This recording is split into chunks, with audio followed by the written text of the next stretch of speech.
That's now. good. Oh, good. Number 17. It's just, Are we only on 17? yeah. Oh, gosh, we better get going. Okay. Well, that won't for 2 weeks. Yeah, no. I feel like we should start it off with a bit of Macbeth or something. When shall we three meet again in thunder, lightning, golden red? 17, you say? Okay. Gosh.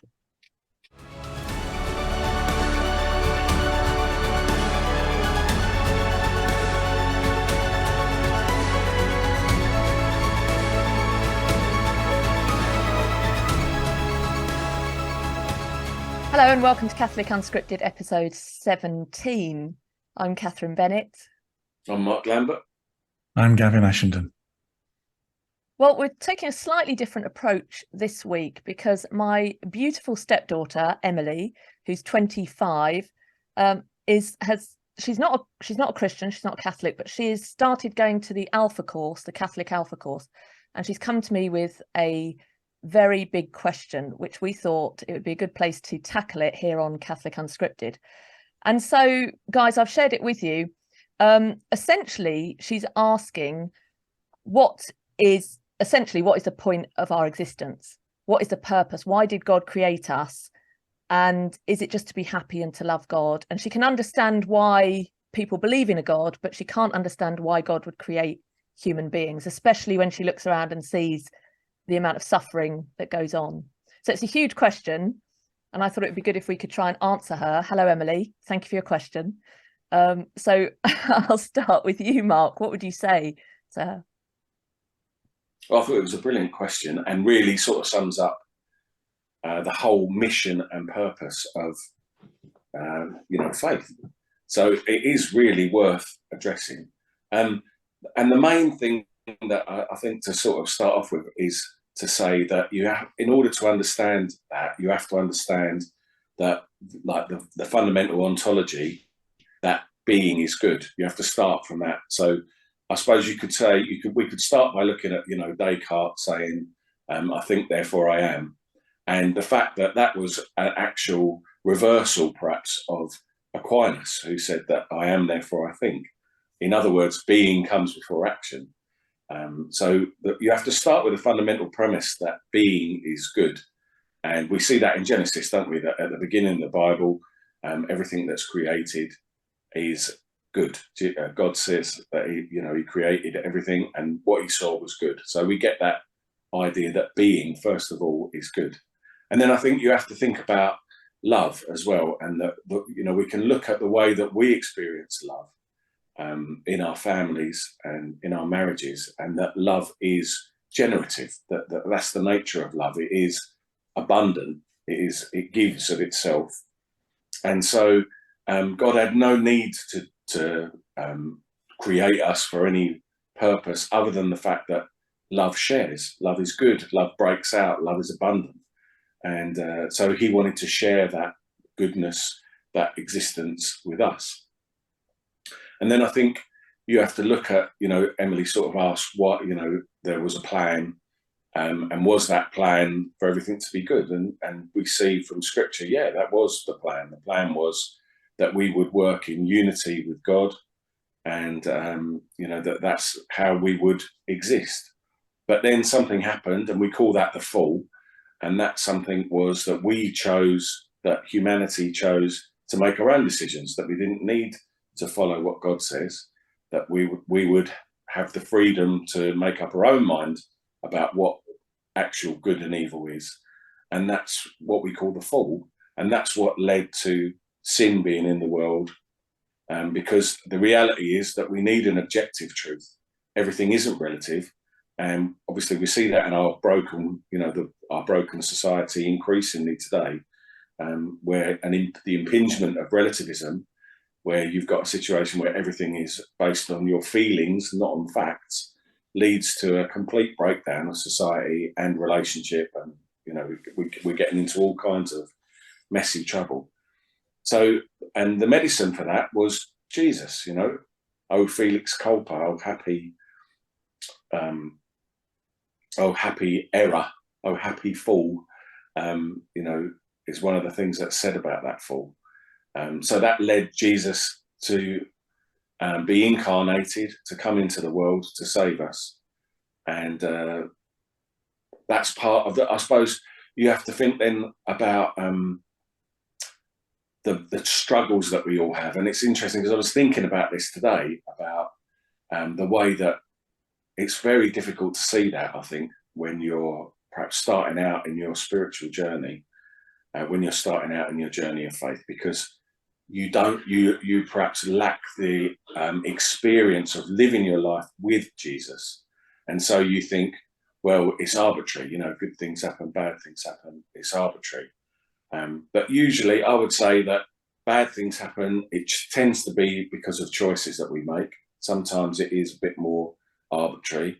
But what you learn is that when you're living your life with Jesus, then you can handle those things, and that they have meaning, and that meaning usually helps you to help other people, or to have some special insight, and it adds to the rich tapestry, and it makes you more of a person. So there's meaning in suffering, as well as in all the goodness that we enjoy in our lives. And so fundamentally, I think what I would say is life is fantastic, and it's more fantastic when you live it in faith, because you recognize what a wonderful gift it all is, and that the curveballs that are thrown at you are learning experiences and opportunities. And the goal, what's the goal? The goal is to be with Christ, with God, and to, you know, enter into that. So we're journeying into the Trinity, which is perfect communion.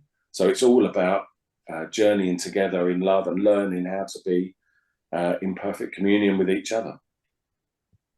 How's that in a nutshell? How's that? Not bad.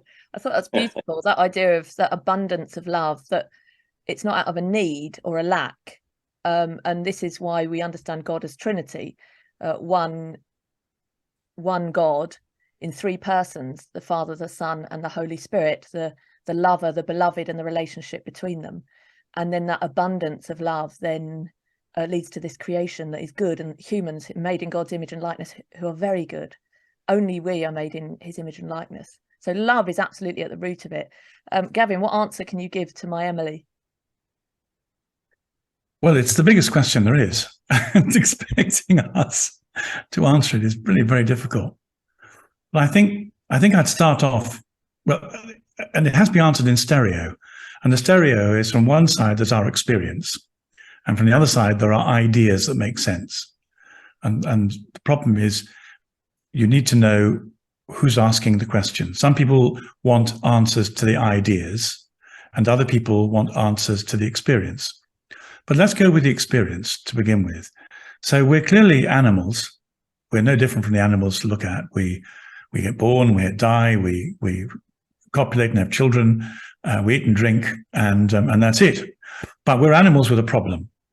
And the problem is that, unlike animals, we've got this compulsion to ask the question why. Call it consciousness, this extra part of the brain. And the problem is, the moment you start asking why, there are some things make sense and other things don't make sense. So it's a real problem that for the whole of time and space, we weren't here. And then suddenly we're born and we live in this twinkling of an eye, and then we're gone again forever. But in the meantime, we're asking, what am I doing here? I mean, that's real incongruity. And that's part of the human condition. And that's the question that Emily's asking. The Anglo-Saxons, before they met Christ, had this lovely picture of a barn, and a bird flew in from the dark in the winter into the barn that was lit. There were no windows in those days, no glass windows, and flew through the barn out into the darkness the other side. And they said, yep, that's like life. We've no idea what lies either side of the barn, but you might as well hope the bird has a good time while it's flying through in the warmth. But that isn't enough, of course, because whilst we're asking why, we've got two different drives going on in us. And one is that we like to be in control. And if we're not in control, we can feel very, very panicky or very depressed. And the other is we like to be loved. And the problem with that is that those two things don't go together. You can't exercise control and love. They work against each other. You have to choose between loving and being loved, or exercising control. And most people in their lives they opt for one. But if you then go say, well, here I am asking why, not knowing what's gone before or afterwards, but with these two appetites. So what would God look like if he's there? I mean, first of all, is there a mind behind the universe, or is this all coincidence? Well, any scientist would say this is not coincidence. This is not, there's no accident here. There's a huge sense of coherent thought gone into how everything interrelates together. The maths in itself is enough to show that. So then there's a mind. Well, what's the mind like? Is the mind personal or impersonal? Well, if you think it's impersonal, then you go for Buddhism, and Buddhism is a very good way of dealing with the idea of an impersonal mind. But you don't get love and you don't get personality as part of that. They both have to get wiped out if you just go for the non-personal mind. So if that's not good enough because you think your personality matters, I mean, one of the reasons why I'm not a Buddhist is because the most exciting things about life are the people I meet. My personality is quite problematic, but it matters to me. And I really like other people's personalities. So if there was no personality behind the universe, I wouldn't know how to make sense of my interest in people. So let's assume that there's a personality. In that case, we need to be able to meet the personality. So, or else it's an unkind personality. So if there's a complete absence of God, then he's an unkind God. But then why would we be kind? So why would be this complete disconnect between an unkind mind and our longing for kindness? So let's assume he's kind, and if he's kind, he'd want us to know he's there. So in what way might he come to meet us? Well, he might come to meet us on our own terms. Parents get down on their knees with babies. Owners get down on their knees with dogs. We get down there so that the people we love know we're here. So what would happen if God got down on his knees and introduced himself to us? He'd come as a human being. Is there a human being who claims to be God coming down? Oh, it's Jesus. Oh, well, let's talk about Jesus then. What does Jesus bring us? If we looked at why we're here through the life of Jesus, what would it look like? And then Jesus says that you've been made with free will in order to be loved, and there's going to be a problem. Because if God wants to give you love, you've got to choose him. But if you choose him, you might choose the wrong thing, or else you're a robot. So if you're going to choose the wrong thing, then things are going to go wrong. And that's where the spoiling comes in. It's because we choose the wrong things. And the Bible is this wonderful story, which mythically, as in it tells a profound story that applies to universally to everyone. That's what a myth is. And it talks about our two ancestors who decided they wanted to be in control more than they wanted to be loved. And that's all our story. So we've all fallen away from God by choosing control and pride in our own way. And God has to come and get us back. And he has to do that by making the love stronger than the control. And that's what happens when we meet Jesus. When people who become Christians, because they meet Jesus, they don't know who he is entirely, but they're astonished that he makes everything better, like a fantastic parent. He heals the dead. He forgives people their sins. He gives them hope.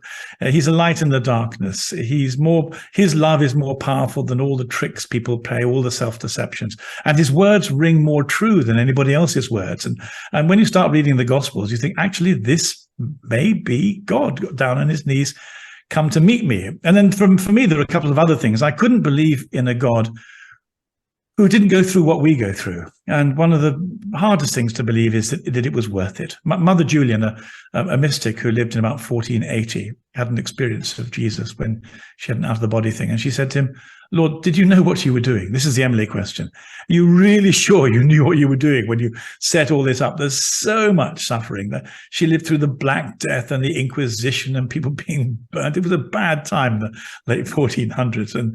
And she was a hermit in a church. And the Lord said, I do. You've just got to take it on trust. When we get to the end of this, you'll discover that love is stronger than hate, that everything that's gone wrong, I will make go right. There'll be, and you'll see, and you'll say in the end, oh yeah, it really was worth it. So there's an element of trust in between. And one of the things you do as being a Christian is you put your hand into Christ's hand and you say, okay, let's do this together. I trust you. And I was a Christian for a period of 48 hours. I hate being gullible. I hate being taken for a ride. So I really wasn't willing to trust God for more than a couple of days at a time, which involved saying my prayers and living out the gospel. And as I did that, I began to discover the ground under my feet got stronger. The light got clearer. the map made more sense. So you can't do this theoretically. You either have to go with Jesus or not go with him. And if you've been not going with him, then you know what that's like. So then you try going with him, and then you see what that's like. And one of the reasons the three of us are here is because we fell in love with Jesus. And it all makes so much sense when you listen to his voice. You follow the way he sent you. You experience what he came to give you, which is a touch of heaven now. So this hunger we have for love, you begin to get like a smell in your nostrils or a tune in your ears. You hear the music, you smell the thing, you taste the thing, and you're on the track of it. And we're heading to heaven as fast as we can in his company. So that's the way I would answer why we're here, what are we doing here, and what are our options. That's very good. I suppose the other thing that I wanted to talk about was the freedom and foreknowledge, which I kind of feel comes into it. Like when Emily says that, why is there all this suffering? And did God know that he was creating us with all this suffering? And that's another huge theological question, isn't it? The freedom and foreknowledge thing, which, I think the answer is that God is a risk taker, that he does know. So the way that I've always explained it is that, so I wonder if we should talk about the question first. The question is, if God knows everything that's going to happen, why does he let bad things happen, or why does he let the bad things happen? And obviously it's about choice. I mean, people really struggle with these ideas, don't they? But I personally never really have. It always kind of made sense to me. And the way that I like to think about it is that, our linear time, we experience time in a linear way. And time for us is chronological, isn't it? But time for God is chirological, which means that he experiences every moment simultaneously or at the same time. And the same would be true for angels. So time is contingent in creation. So we experience time in a linear way, but God experiences it in a different sort of a way. And the way that God experiences it, I think the best way to explain it is if you can imagine time and space as a map spread out, and we are going through a tunnel, and we're seeing what's every event as it occurs and happens to us. And then if you imagine God is viewing it as a plan, so he's looking down on the map and he can see all the possible routes and options that we could take, and he allows us. He's a risk taker. He's giving us the information to make the right choices, but allowing us to find our own way through the maze ourselves.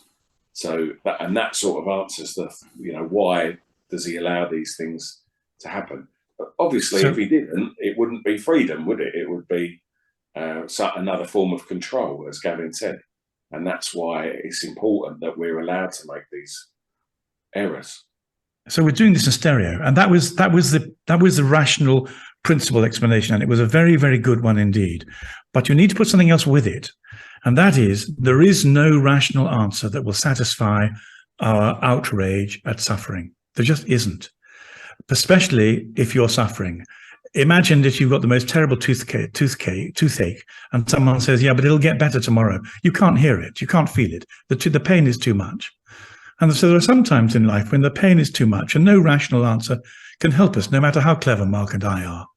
But at that point, it's only by looking at Jesus on the cross. That's why the crucifix is in church.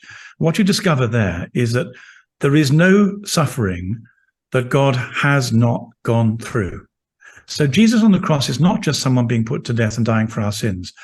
In it, he experiences all the toxicity of the universe, all the rebellion, all the despair. It's almost as if the whole of human despair is poured all over him, and he has to experience it. There's nothing that we have gone through that God has not gone through himself when Jesus is on the cross. Accusation, despair, pain, hopelessness, misery, being overcome. But because, and so when all we can do sometimes when we're dealing with suffering is to complain to him and saying, "This is a very raw deal. I don't agree with it. And, I'd like out, please. And I don't understand it." And what on earth do you think you're doing? There was an awful moment in my life when things went very badly wrong. And on my way, I cycled on my way to work, and I did most of my praying at a very busy part of a dual carriageway, because at that point I shouted at God. I basically said, "What the effing H do you think you're up to? This is completely unsustainable." And I could only do it on my bike on the dual carriageway, because then nobody could hear me. It didn't look good for a clergyman to be having that outrageously angry conversation with God. So it had to be a bicycle, had to be a dual carriageway. And then I was able to tell him just what a lousy job I thought he was making of my life. But then you look at Jesus, and God says, but I've been there. There's no hopelessness. There's no despair. There's no complexity. There's nothing that you're going through that I haven't drunk more deeply from. And the reason, so you're not alone. And I think that's the only answer to suffering that we can cope with provisionally. You're not alone in all this, and I'll get you through it. And if that's what you hear and feel when you see Jesus on the cross, then you can kind of manage anything. And then you've got a lot of people who've done their bicycling on dual carriageways at the other end and say, yeah, actually, he saw me through. It was worth it. There was an answer. There is a way through. One of the things I did as a university chaplain was to listen to people who come into my office and say, I think I'm going to have to kill myself. I can't manage this. And human beings we're very fragile, in fact. I mean, we're both very strong and very fragile at the same time. But the moment we get the sense that first of all, we matter, and secondly, there is a way through, it's not hopeless. It's the sucking of hope. The person I think who described that best was J.K. Rowling in the Harry Potter books. The Dementors are one of the very best theological examples of how evil gets to us by sucking out the love and the hope, so that we then get extinguished.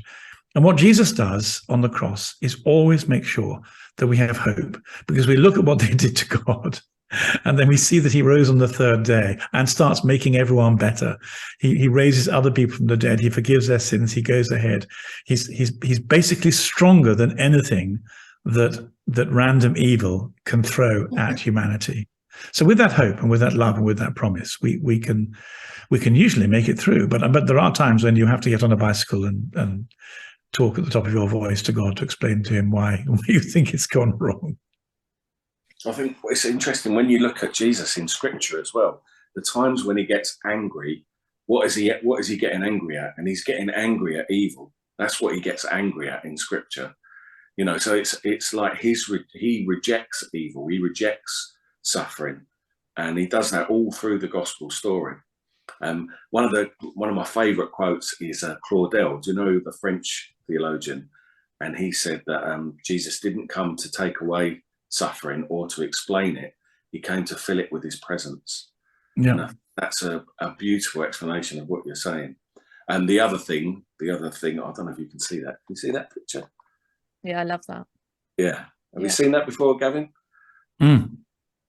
I think that's a lovely image of, you know, like the guy with the nails and the hammer, and Jesus is sort of holding him up, which to me, that sort of explains, you know, we create our own pain in a way, and Jesus just carries us through it all, you know, irrespective of how awful we are sometimes, you know. Emily probably knows. Does Emily know the footprints story? The single line of feet in the sand. Is she likely to have heard that? She's likely to have heard it. Yeah.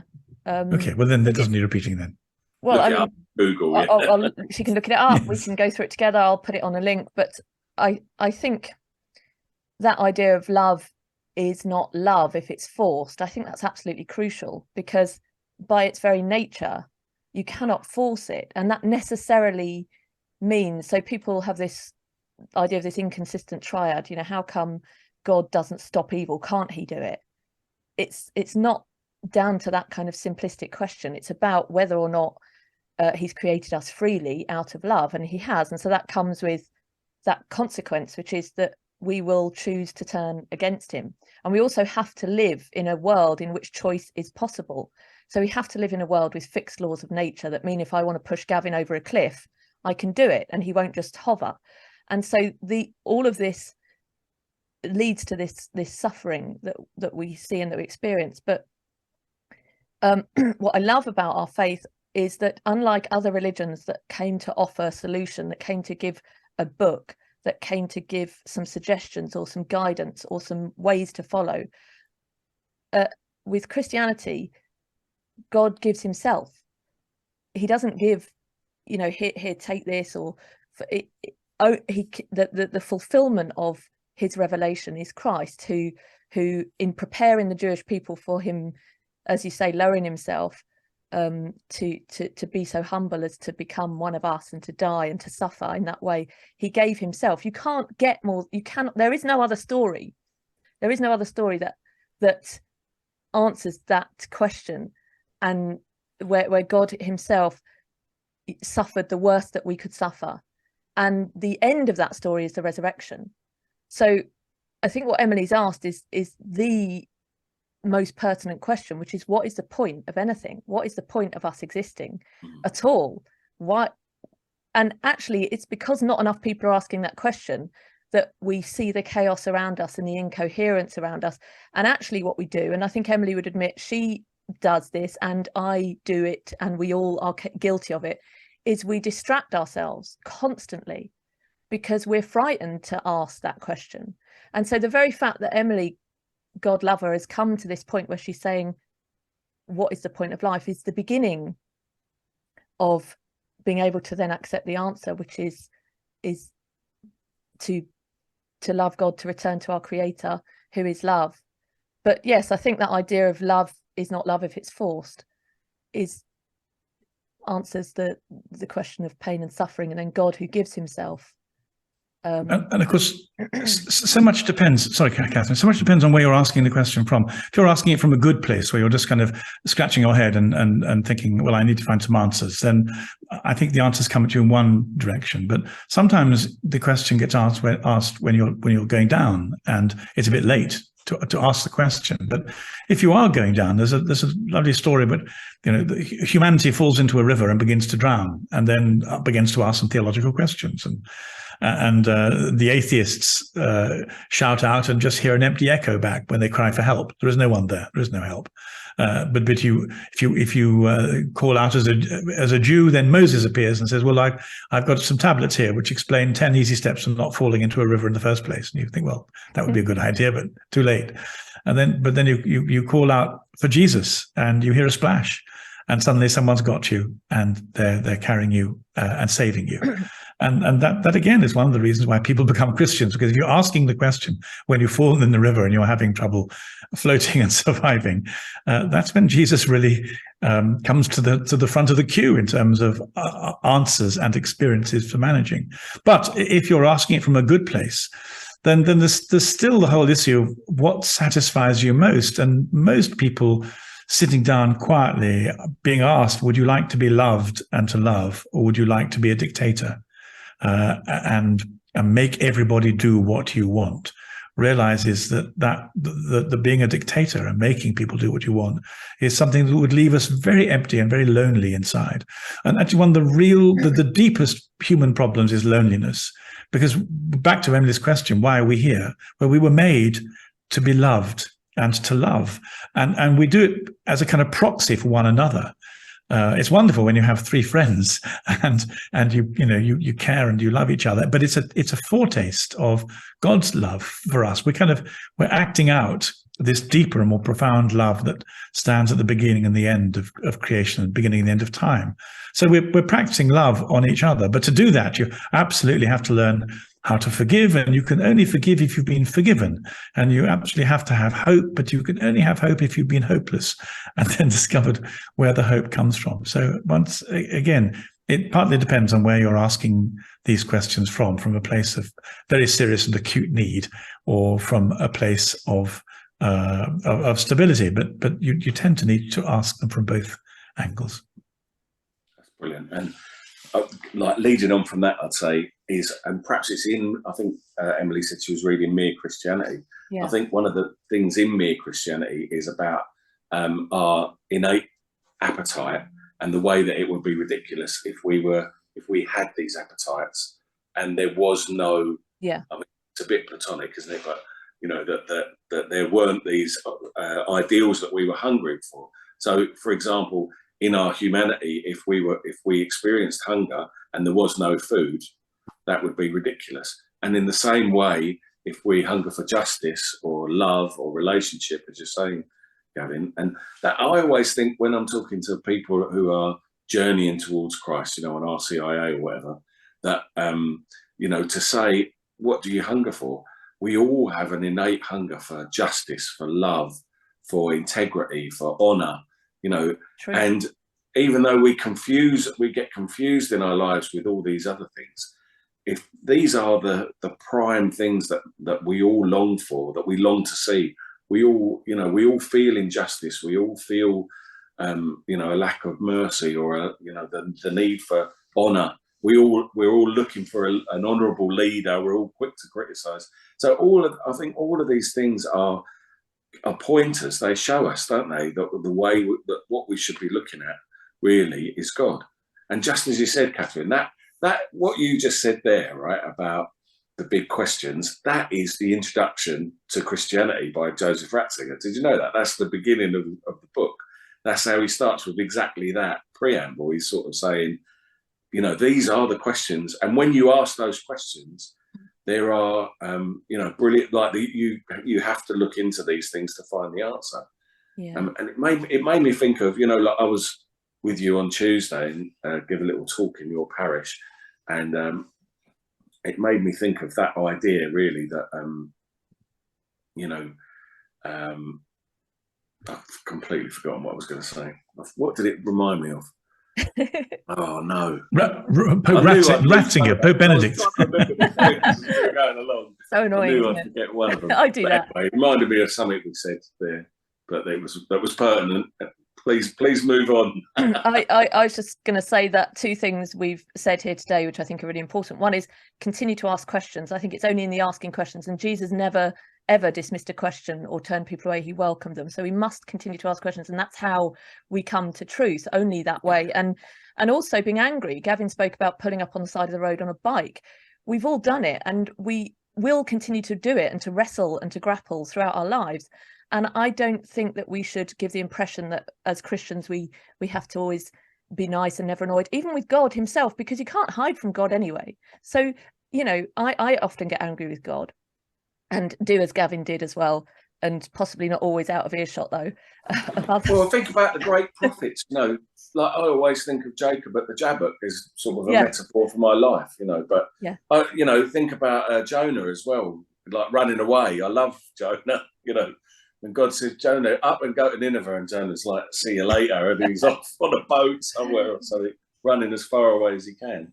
Yeah. So, yeah. And actually, I remember marvelous moment when, sorry, you remember it. Go on, your memory is more important. Well, I was just it was about efficacy. Do you remember I was saying about, like, I think one of the things that really bugged me, and this might like strike a chord with Emily, is that some of this chat seems a bit abstract, doesn't it? Sometimes the theology can seem a bit abstract, but if we can locate it in the efficacious effect that it has on our life.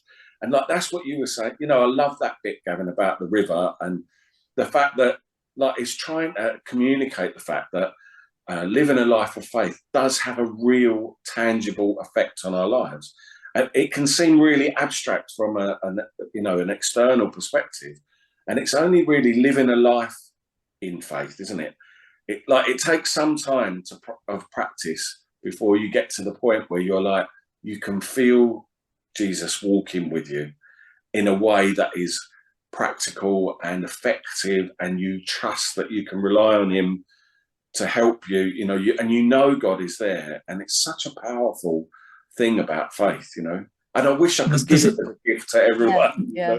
There's another picture I'd like to give. I'm a sailor, or I used to be a sailor, and you sit in harbour and all these boats with masts and shrouds and halyards slapping and the wind coming. And if you just took things, I think it was a pirate. If you just looked at these boats by themselves with the wind and single anchor, you'd say, well, what are these boats for? And the answer is they all have sails in them. And it's only when you put the sail up and you set the sails properly, and then suddenly these inert pieces of wood become like seahorses. And the thing is, the sails are faith. And so human beings are like boats sitting at anchor with wind and wondering, well, what's the point? Where are we going? You're not going anywhere until you pull your sails out. Then you hoist the sails, and then the wind, which is the Holy Spirit, has got something to grab onto. It grabs onto our faith like a sail, and then it begins to push us along. And then you discover you start living life in the Spirit. You live the life you were designed to. And all Christians will tell you that the difference between living in the Spirit and living by faith and not is like the difference between being alive and not being alive. There's a kind of, we're only half people before we come alive in the Spirit. Jesus in fact describes it as being born again. It's like there's a new dimension, and when you put your humanity into this new dimension of faith, that's what I'm for. So the answer to your question is, you can't know what you're for until you raise the sail and start sailing and start doing it. And then you'll say, oh, I, Emily, have discovered what I'm for, as God comes into your life and makes you a full and a whole person. But until that happens, you're quite right to say, what am I for? It doesn't make sense like this, because it doesn't. I'm going to have to make a note of that one, because I normally say the same thing, right? Like I would say, it's like a washing machine without if you don't look at the manual and you put rocks in it, then it's only when you use something for its own, for the proper purposes. And the trouble is, we've almost forgotten that now, haven't we? We've forgotten that these things, that we're made for God, and and so it seems incongruous to try and fit those two things together. And this is the joy of evangelization. Surely, this is, if anyone's watching that hasn't experienced that, that's why we've got to go and spread the good news, because it's such an extraordinary truth, and so many people it's absent from their lives, and it's when you've experienced it, it's something that you're joyful about and you want to share with other people. Yeah, it's totally and utterly transformative. It changes everything. It changes how you see yourself, how you see others, how you see the world, how you understand your creation, your existence. It absolutely changes everything. And I think also Emily is a neuroscientist. She has a scientific mind, but a philosophical head as well. Sorry, Emily, to talk about you. I hope you're watching and agree with that. But I think the thing is, pause, hang on. I've forgotten now. Oh no, it's catching. Yeah, it's catching. The only one who never does is Gavin. Yeah, of course. Gavin wouldn't, would he? What was I just saying? It's transformative. Yeah, the transformation. You were explaining that we're not the same before and afterwards, that it's worth it, that something happens to you, but you were then going to look at the whole phenomenon from presumably a neuroscientific or rational point of view, from Emily's point of view. Gavin's so good, he can not just say what you've said, but what you're about to say as well. Well, no, I'm not. I can't look at it from a scientific point of view. I think what I was going to say, I've just remembered, is that we have lost that idea of finality, of telos, and that's partly down to this scientism, that we look at the world and we look at the efficiency, what we're made of, the materiality, what we're made of, and how we came to be, how things were put together. And what we've lost is that Aristotelian idea of formal and final cause. And that's what I think we have to try and recover, especially that idea of finality, that idea of telos. It's just not even on many people's,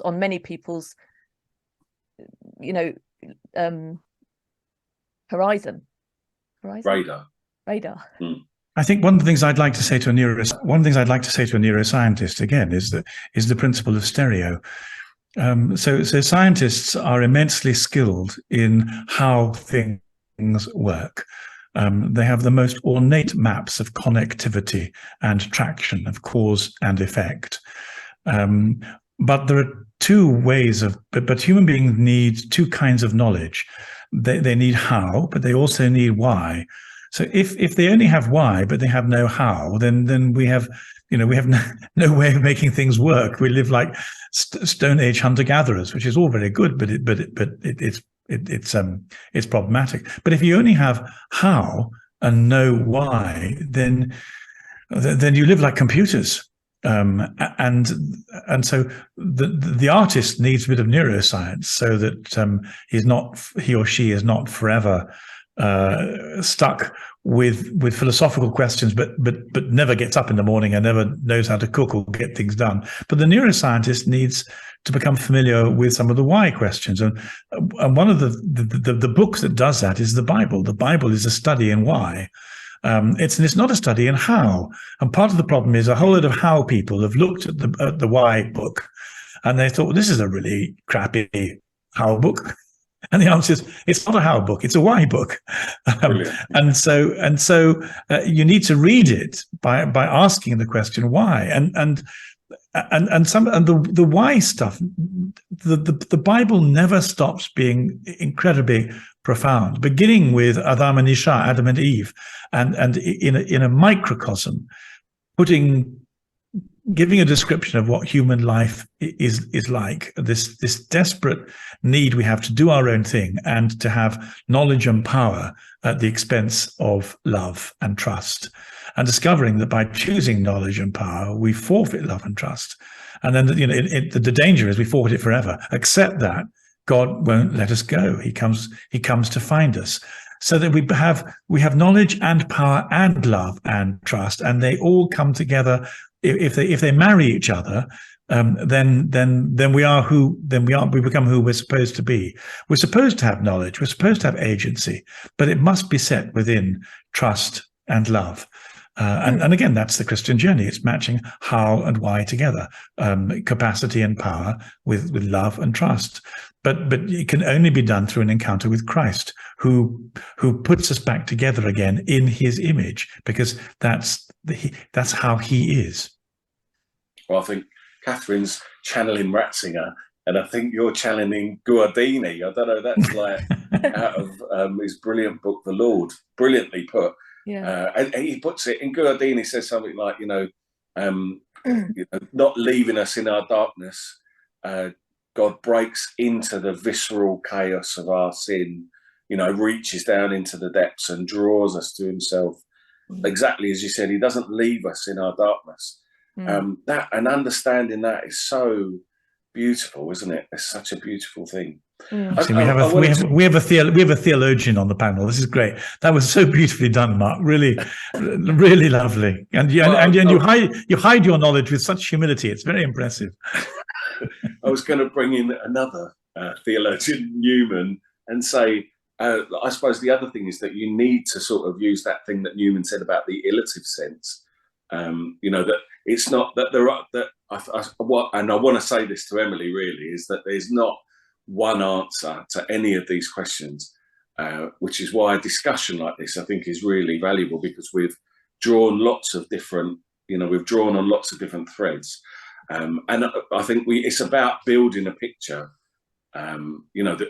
Committing yourself to faith is about building a picture where eventually it might not be one argument in particular that convinces you of the truth of this. It might be, but it quite often it's like the weight or the balance of the whole picture. You sort of go, oh, wow, this is really something amazing. Well, certainly that's, I think, my own experience. And I want to say to Emily, Gavin talked about the how, but the how has become a very forensic question. How do things operate on this level? And that isn't really how we experience life. That isn't really how we live. That doesn't really relate to us in any meaningful way. And if we're honest, we can see that. We don't encounter water and immediately think H2O, even though it is. We encounter that it's wet. So I would also say, you talk about scripture and the why. I'd say it's why and how, because it's also how we really, in the terms of the kind of creature we are. Now, I'm not saying scientifically, forensically, but we look up. We have heaven and earth. We have light and dark. We have things wet and dry, and we encounter things, and they have meaning to us that the Bible describes perfectly well and perfectly adequately, if we don't overlay it with this forensic scientism. that I think when we do that, we're saying, I can't possibly understand it because I'm looking at it with these modern eyes. Totally, yeah. But it does, in fact, have answers if we're able to see that, if we look at it in terms of how we experience life, who we are in relation to one another, who we are in relation to God, our creator, and what that looks like. It does feel like we're at the center of the universe. It feels one like of the most the extraordinary center of the universe. We're not, but it feels, but that's how we experience it. One of the most extraordinary things that's happened in the last couple of years is that one of the cleverest psychologists of our age, Jordan Peterson, who's an agnostic, has picked up Genesis, and he's begun to explain how true Genesis is from a psychological point of view. Now, on the whole, again, there are two kinds of psychology. There's there's how and why. There's the developmental and what's the other kind of clinical, essentially. But what he's done is he's working his way through Genesis and now Exodus with a panel of people. And without being a signed up believer, he's simply saying everything I know about the human condition as a psychologist is to be found and unpacked in these early books of the Bible. Yeah. What an extraordinary journey of discovery this is, which is one of the reasons why we spend quite a lot of our time reading the Bible, not because we don't know what's in there, but because it comes at us. It comes at us in a fresh way each time. And again, this is happening in a relationship. So God, who's behind everything, takes the period of life that we're at and says, well, I think you're ready for the next level. And then we read something we've read 1,000 times before. We go, oh my God, look at that. I never saw that before. I'm ready for this now. I'll start living it. So it's extremely exciting.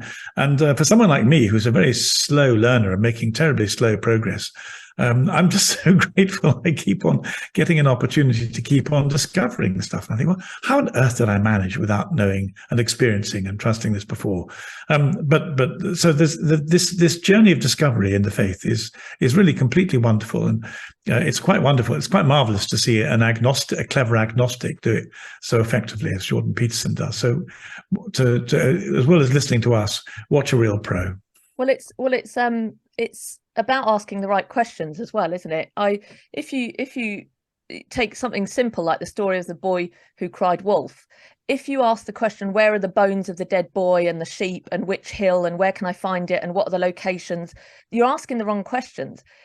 Is it or is it not true that if you lie, people will stop trusting you? Is it or is it not true that danger lurks around and that you can prevent danger by community? Are these things perennial truths? Yes. Are they best revealed through story? Yes. Does Christ use parables to reveal truth? Yes. Does it mean they're false? What do you mean by true and false? You know what? You're not going to get an answer by this sort of scientific analysis unless your question is, what was the DNA makeup of the boy who cried wolf? But that's just a useless question anyway. So yeah, I think what's good about the question from Emily is that she's asking the right questions. And I'm coming to the end of my time at the moment. You have you got 1 minute? Yes.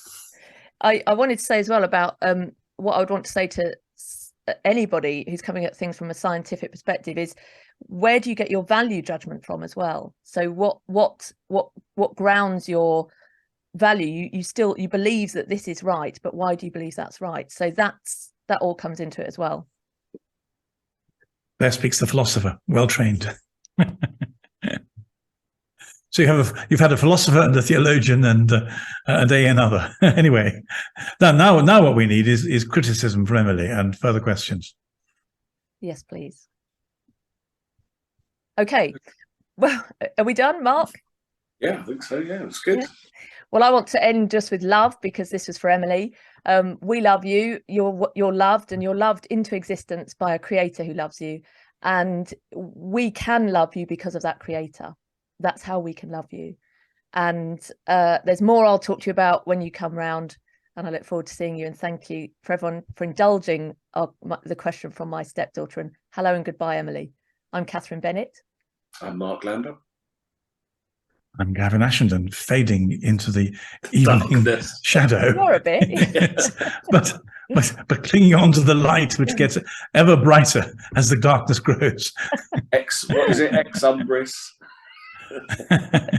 In Let's lux keep going. aeternum or something. Yes. Light. Let there be light. There we go. Good stuff. If anyone else has got any questions that they are desperate for answers to, or that we can help with, then please do leave them in the comments, and we'll try to do our best to sort of give some answers.